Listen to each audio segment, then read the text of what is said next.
Are we allowed to do spoilers? You've all seen these shows, right? There's no way to talk about this stuff unless we. It's their fault if they haven't. So, at this point. did you feel morally that Walt could not possibly live? And in other words, do you feel as a moral imperative that he could not survive what he had done? Interesting. That is an interesting question.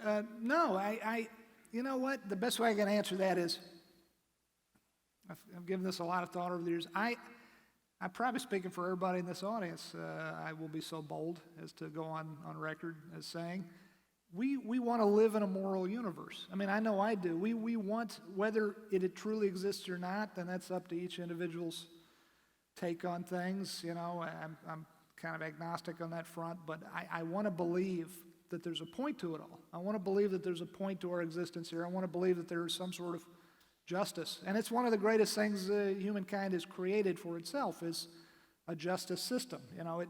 We want it, we crave it.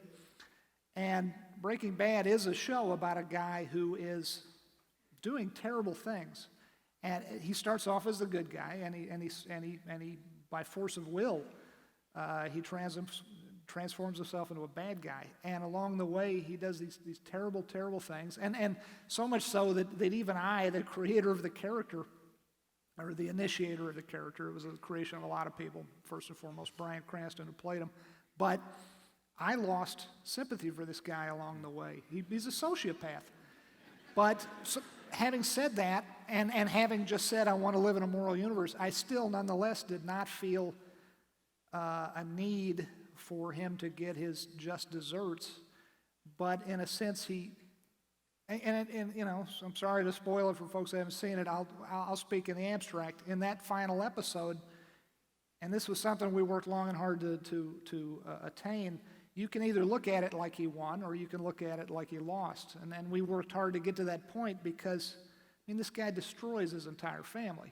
He is hard to root for at the end. Although I meet nice, normal, law-abiding, good, decent citizens every day who say they're rooting for Walt right up to the bitter end. I confess I was not, but necessarily. But I always found him interesting. I always found him fascinating and therefore easy to write for. But you want there to be. There was never a moral per se intended at the end of it all, but there was always this desire. I remember having this conversation with David Duchovny one time. I was writing for the X-Files, and I was on the set, and he came up to me, and he's a very smart guy, very, very literate guy, and he said, you writers are always got to put the happy ending on these episodes, like Mulder catches a guy at the last minute. I should be chasing my tail more. There should be unhappy endings on this thing. Why do you keep doing that? Is that some Fox mandate or something like that? And I said, no, it's not. Honestly, it's because if the universe is indeed chaotic, if this is the one small way I can exert some control over it in the fiction that I write, maybe that's why I am drawn to writing in the first place, creating stories in the first place, stories that work out with some sort of sense of justice. I'm rambling. Having said all that, if you watch the last episode, it's either a just ending or not, but at least there is a fulfillment of some kind at the end of it all. There is a shape to it that is perhaps neither happy nor sad, but at least pleasing and fitting.